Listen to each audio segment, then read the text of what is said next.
Guys, lecture 29.7 finance and accounting की हमारी series चल रही है। अच्छा दोस्तों, ये जो 6 फार्मूलाज आज हम सीखेंगे ना, ये बेसिकली जो लोग कूपन सिस्टम, बॉन्ड्स और स्टॉक मार्केट को समझते हैं ना, उनके लिए ज़्यादा है। बट मैं इसको इस वे से समझाऊंगा कि उनको तो फ़ायदा पहुँचे, उनको तो वो हो गई, लेकिन बाकी लोग भी इसका फ़ायदा उठा सकें। ठीक है, तो एग्जाम्पल ज़रा मैं आउट ऑफ द बॉक्स जाकर कुछ ऐसी एग्जांपल दूंगा ताकि आप लोग को भी समझ आ जाए, यानी रियल लाइफ वाली।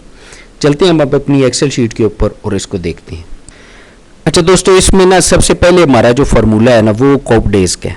ठीक है, कॉप डेज बिल्कुल सिंपल सा फार्मूला है। फॉर एग्जांपल आप ये समझें कि आपने एक लैपटॉप ख़रीदा है, ठीक है जी, और आपने 50,000 जो है ना, 50,000 उसकी पेमेंट करनी है। ठीक है, इंस्टॉलमेंट में आपने पेमेंट करनी है, तो ये उसकी मैच्योरिटी डेट है, यानी ये वो लास्ट डेट है कि जब तक आपने अपनी सारी इंस्टॉलमेंट्स कंप्लीट करनी है।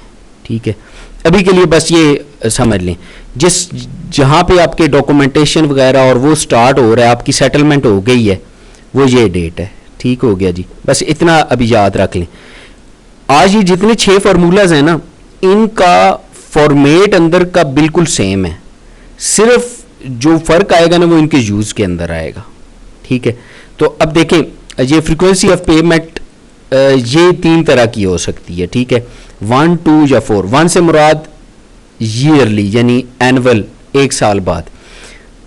2 से मुराद आपकी 6 मंथली, ठीक है ना, या आप ये कह लें कि ट्वाइस इन अ ईयर, यानी 1 साल में 2 पेमेंट्स आपने करनी है। ठीक है, और 4 अगर आप करेंगे तो क्वार्टरली, 3 मंथली, यानी 1 साल में आप 4 पेमेंट्स करेंगे। ठीक है, तो कॉप डेज का फार्मूला जस्ट जो है ना, अब ये करेगा क्या, अब देखें, जो ही आप इज इक्वल टू लिख के ना COUPDAYS लिखेंगे ना, तो देखें ये जो फार्मूला आ रहा है ना कॉप डेज, जो ही ये सिलेक्ट होगा तो ये आपको खुद बताएगा कि ये किस returns the number of days in the coupon period that contains the settlement date.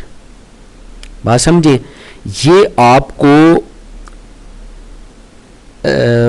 Total number of days बताएगा कि आपकी जो फ्रीक्वेंसी है ना, जो फ्रीक्वेंसी आपने सेलेक्ट की है। अब देखिए कैसे, बिल्कुल सिंपल से आपने इसको सेलेक्ट किया। सबसे पहले ये आपकी क्या आ रही है, सेटलमेंट डेट। सेटलमेंट डेट आ गई, फिर उसके बाद आपसे मांग रहा है मैच्योरिटी डेट, फिर आपसे मांग रहा है फ्रीक्वेंसी। अब देखिए जो ही फ्रीक्वेंसी पे है वो 3 ऑप्शंस मुझे दे रहा है, एनुअल के लिए 1, सेमी एनुअल के लिए 2 और क्वार्टरली के लिए 4। 1, 2, 4 के अलावा आप जहाँ पे कुछ भी टाइप करेंगे ना तो एरर दे देगा, क्योंकि मैंने यहाँ पर 1 टाइप किया हुआ है एनुअल। ठीक है, तो मैंने उसे सेलेक्ट कर दिया। अब जो ही आप कॉमा लगाएंगे तो ये आपसे फिर मजीद ऑप्शन मांगेगा। अगर आप इंडिया पाकिस्तान में है तो ऑप्शन 3 को सिलेक्ट कर दें, यूरोपियन कंट्रीज़ में है तो वहाँ के लिए 4 सेलेक्ट कर दें।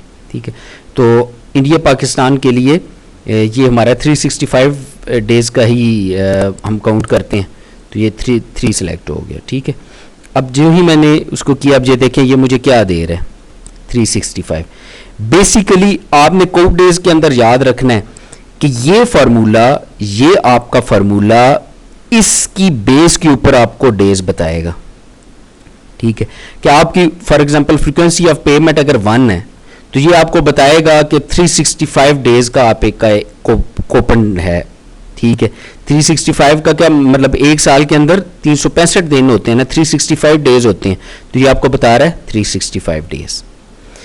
अगर यहाँ पे आप 2 करते हैं, यहाँ पे आप 2 करते हैं तो देखिए उसने क्या किया, 182.5 कर दिया।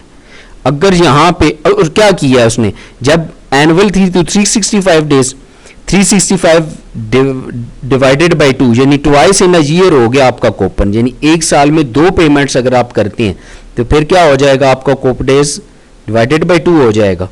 अगर 4 करते हैं तो ये डिवाइडेड बाई 4 कर देगा 365 को, और ये आपका यहाँ पे आ जाएगा। इसका ये, और एक और चीज़ याद रखिए, देखिए इसमें वो इन दोनों को नहीं, इसको देख के ये फार्मूला चल रहा है, लेकिन आपकी ये डेट्स करेक्ट ज़रूर होनी चाहिए। यानी ये तो नहीं हो सकता ना कि आपकी मैच्योरिटी डेट यानी एंड डेट जब तक आपने इंस्टॉलमेंट करनी है वो डेट पीछे की और ये आगे की हो। जैसे मैं आपको देता हूँ, देखिए ये 2000 2021 है, अगर मैं यहाँ पे 2020 लिखता हूँ तो देखिएगा अब ये एरर दे रहा है। क्यों? क्योंकि ये मेच्योरिटी वाली जो डेट है ये कभी ये नहीं हो सकता कि ये सेटलमेंट से कम की हो, ये ज़्यादा की होगी। तो यहाँ पे अगर आप 2025 2024 ये लिखेंगे तो फिर ये आपका ये करेक्ट देगा। कोप डेज की समझ आई? अच्छा अब आगे चलते हैं कोप नाम। अच्छा अब इसको देखते हैं। अब इसमें भी आप कोप नाम जो ही टाइप करेंगे तो देखिए ये भी आपको यहां पर देगा returns the number of coupons payable between the settlement date and maturity date. ठीक है, अब इसमें क्या है? ठीक है, ये आपको बताएगा कि ये मैच्योरिटी डेट और सेटलमेंट डेट के दरमियान आपने कितने कूपन्स पे करने हैं या कितनी इंस्टॉलमेंट्स आपने पे करनी है। ठीक है, अब देखें for example this is my settlement date, ये मेरी मैच्योरिटी डेट है। और अब ये देखें फ्रीक्वेंसी मैं इसको सिलेक्ट कर लेता हूँ और बेसिस में इसी तरह 3 को सिलेक्ट करता हूँ। अब देखिएगा, अब देखें 2021 और 2023। अब देखें अगर मेरी मैच्योरिटी डेट 4 जनवरी यानी 4 जनवरी 2023 है तो मेरी पहली इंस्टॉलमेंट कब शुरू होगी? यानी अगर आप मैच्योरिटी डेट इसको लेते हैं और एनुअल पेमेंट्स आप करते हैं तो फिर क्या होगा? आपकी जो पेमेंट है, ठीक है, 2022 में कब होनी चाहिए? 2022 में कब होनी चाहिए? कौन सी डेट पे होनी चाहिए? ठीक है, एग्जैक्ट 1/4 और ये आपकी ये डेट है। इस डेट को आपकी क्या होनी चाहिए? इंस्टॉलमेंट पे होनी चाहिए। ऐसे ही है ना। और इसी तरह अगर आप इसको लेते हैं, ठीक है, ये 2023 को, तो सेकंड इंस्टॉलमेंट कब होगी? इस डेट को। फर्स्ट इंस्टॉलमेंट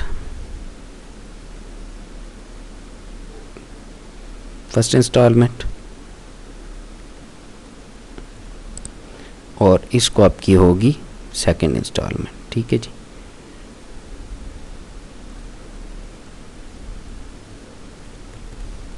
क्लियर हुआ?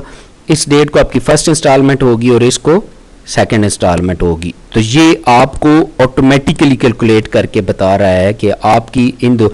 अब देखें फॉर एग्जांपल आप यहाँ पे 2025 कर दें, ठीक है। अब उसने क्या किया है, ठीक है, 2022 2023 इसी तरह आपकी 2024 में थर्ड इंस्टॉलमेंट हो जाएगी और 2025 में फोर्थ इंस्टॉलमेंट होगी।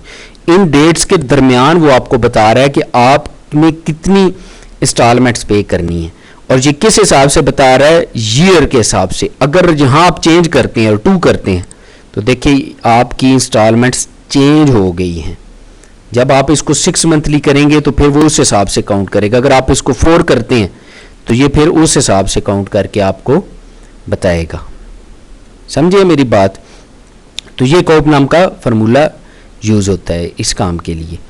यहाँ पे एक चीज याद रखें, देखें ये तो इसके दरमियान बताएगा, लेकिन समटाइम्स ऐसे भी होता है कि आपकी इंस्टॉलमेंट फॉर एग्जांपल आपकी सेटलमेंट डेट फॉर एग्जांपल ये यहाँ पर है 12 दिसंबर 2021, ठीक है। तो समटाइम जो इंस्टॉलमेंट होती है वो इससे पहले पे हो चुकी होती है। यानी आपकी मैच्योरिटी डेट अगर ये 4 जनवरी है तो 4 जनवरी 2020 के अंदर, यानी इससे भी 1 साल पहले या 2021 के अंदर ही हो सकता है वो शुरू हुई हो। तो इंस्टॉलमेंट्स आपकी हो सकता है ज़्यादा हो तो वो इस हिसाब से भी वो उसका सिलसिला चल सकता है कि सेटलमेंट डेट आपको बाद में मिली हो। कंफ्यूजन हो तो कमेंट बॉक्स में मुझे बताएं। मेरे ख्याल में तो मैंने कोशिश की है कि आपको आसान तरीके से बताऊं, ठीक है। अब आते हैं हम थर्ड पे। अब इसमें भी देखें, आपको ना मैं हर एक में इसलिए बताता जा रहा हूं ताकि आपको ना फार्मूलाज रीड करने भी हैं। देखिए जो ही मैंने कोप एनसीडी लिखा है तो ये आपको बता रहा है returns the next coupon date after the settlement date, ठीक है। तो अब देखें सेटलमेंट डेट के बाद जो पहली आपकी कूपन डेट आएगी ना, ठीक है, यानी इंस्टॉलमेंट की, वो आपको इसमें बताएगा कैसे। देखें settlement is this, maturity date, इसी तरह फ्रीक्वेंसी बेसिस के अंदर 3 और इससे आप कर दें क्लोज। ठीक है, तो अब ये आपको बता रहा है 1 जनवरी 2022 को आपकी इंस्टॉलमेंट होगी, ये आपकी सेटलमेंट डेट है। अच्छा, इसने इसको क्यों चूज किया? अब देखें, आपकी मेच्योरिटी डेट है 1 जनवरी 2025। ठीक है, तो आपकी इंस्टॉलमेंट अगर सेटलमेंट डेट से पहले भी शुरू हो सकती है, बाद में, फॉर एग्जांपल आपकी बाद में अगर शुरू हो रही है और सेटलमेंट डेट के बाद आप जानना चाहें कि मैंने कब पेमेंट करनी है, ठीक है, तो ये डेट आपको बताएगी। वो डेट आपकी मेच्योरिटी डेट के हिसाब से होगी, जो इंस्टॉलमेंट्स होंगी ना वो आपकी मेच्योरिटी डेट के हिसाब से होंगी, क्योंकि ये आपकी मेच्योरिटी डेट बेसिकली क्या है, ये आपकी लास्ट इंस्टॉलमेंट डेट है। तो लास्ट इंस्टॉलमेंट डेट ये है, तो इससे पीछे वाली क्या होगी? 1 जनवरी 2024, उससे पीछे वाली 1 जनवरी 2023 और उससे पीछे वाली 1 जनवरी 2022। क्लियर हुआ जी? अच्छा, इसी तरह आप जो अगर यहाँ पे अच्छा, अब चलते हैं हम कॉप डेज एनसी के ऊपर। ठीक है, अब इसमें भी देखिए, जो ही मैं लिखूंगा कॉप डेज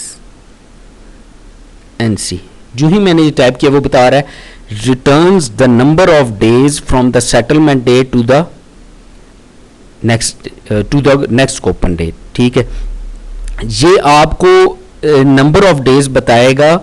ठीक है, सेटलमेंट डेट से लेकर आपके नेक्स्ट कूपन डेज। अभी अब पीछे वाले फार्मूला को देखें ना, इसको, इसमें आपको डेट मिली है ना, ये 1 जनवरी 2022।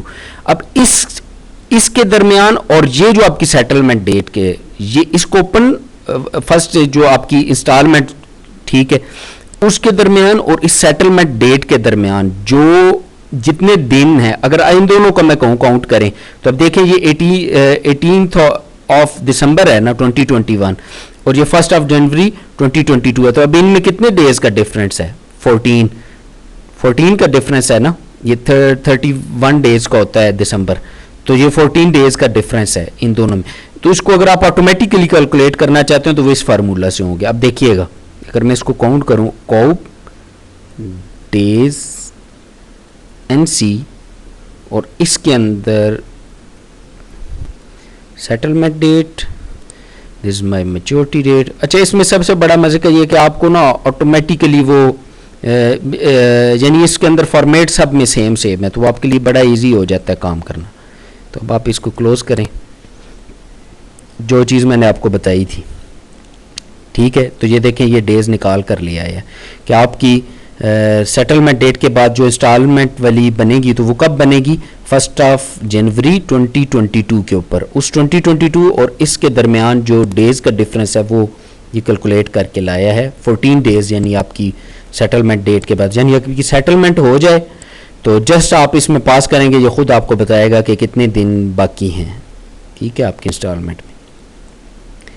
अच्छा, अब आते हैं जी कॉप डेज बीएस के ऊपर। ठीक है, अब इसमें भी देखिएगा, जो ही मैं कॉप डे बीएस टाइप करूंगा तो देखें वो मुझे दे रहा है return the number of days from the beginning of the coupon period to the settlement date.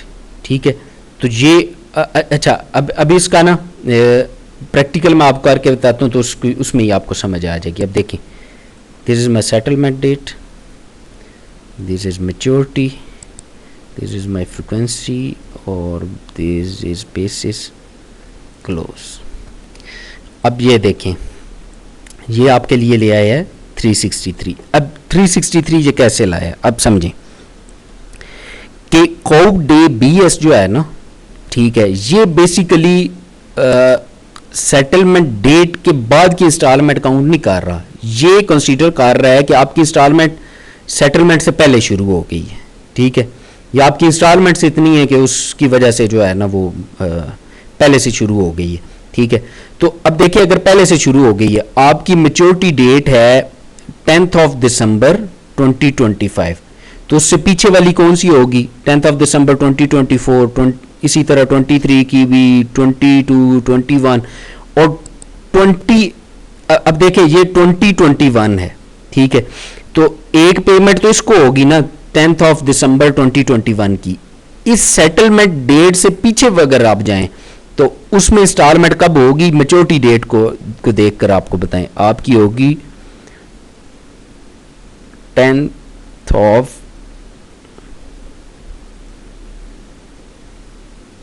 ये होगी आपकी, यानी इस सेटलमेंट मैच्योरिटी डेट को देखते आपने चलना है ना।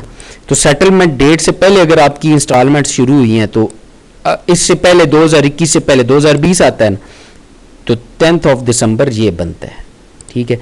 तो अब इस 10th ऑफ दिसंबर 2022 से लेकर 2021 के दरमियान कितने डेज का डिफरेंस है वो ये कैलकुलेट करके लाया है। मुश्किल लग रहा है वैसे है आसान, थोड़ा सा रिपीट करके देखेंगे तो इंशाल्लाह समझ आ जाएगी। अब हम चलते हैं नेक्स्ट पे। अच्छा अब देखें, लास्ट 9 वाले फार्मूले को माइंड में रखते हुए आपने इसको देखना है, ठीक है। तो आपको बिल्कुल क्लियर समझ आ जाएगी, ठीक है। कॉप PCD जो ही मैंने लिखा, अब ये देखें ये आपको क्या बता रहा है, returns the previous coupon date, ठीक है, बिफोर द सेटलमेंट डेट, ठीक है। तो अब आप इसको settlement date, maturity, frequency is this और 3 मेरा ये। अब ये देखें यहां पर क्या हुआ है, यहां पर आपको अब देखें इस फार्मूला के अंदर आप आए तो अब देखें इसको आप मैन्युअली जाके आपने कैलकुलेट किया। अब इसमें देखें इसमें क्या है, ठीक है, इसमें क्या कर रहा है कि आपकी ये जो पेमेंट थी ना, ये इस हम इन्हीं डेट्स को ले लेते हैं, ठीक है। इधर ही मैं आपको ना ये कॉप PCD वाला फार्मूला लगा के दिखाता हूँ, इससे आपको ज़्यादा समझ आएगा, ठीक है। अब ये देखें ये 363 आया ना, मैं यहाँ पर ही लगाता हूँ कॉप PCD और this settlement is this, maturity is this, frequency is this और बेसिस के अंदर 3 और इसको कर दें जी क्लोज, ठीक है। तो ये आपको डेट दे रहा है, ये इस फॉर्मेट में यहाँ से आप जाके डेट सेलेक्ट कर दें, ठीक है जी। तो ये देखिए ये जो मैन्युअली मैंने लिखा था अभी 12/10/2022, तो उसको फार्मूला के ज़रिए भी आप ला सकते हैं, ठीक है, कॉप PCD के ज़रिए। और ये आपको वो डेज काउंट करके बता रहा है और ये आपको वो डेट बता रहा है जो इससे पहले इंस्टॉलमेंट की डेट थी। यहाँ की पर चूंकि डेट्स डिफरेंट थी, ठीक है, तो उस हिसाब से ये काउंट करके ले आया है, ठीक है। तो ये 12th ऑफ दिसंबर 2021 है, इससे पीछे वाली इंस्टॉलमेंट मैच्योरिटी डेट के हिसाब से क्या बनेगी, ठीक है। चैनल को सब्सक्राइब करना और वीडियो को लाइक करना ना भूलिए। अगर आपके कोई क्वेश्चंस हो कमेंट बॉक्स में लिख दीजिए, क्वेश्चन लिखने के लिए क्वेश्चन कॉलन आगे अपना क्वेश्चन लिख दीजिए। इसी तरह सजेशन हो सजेशन कॉलन आगे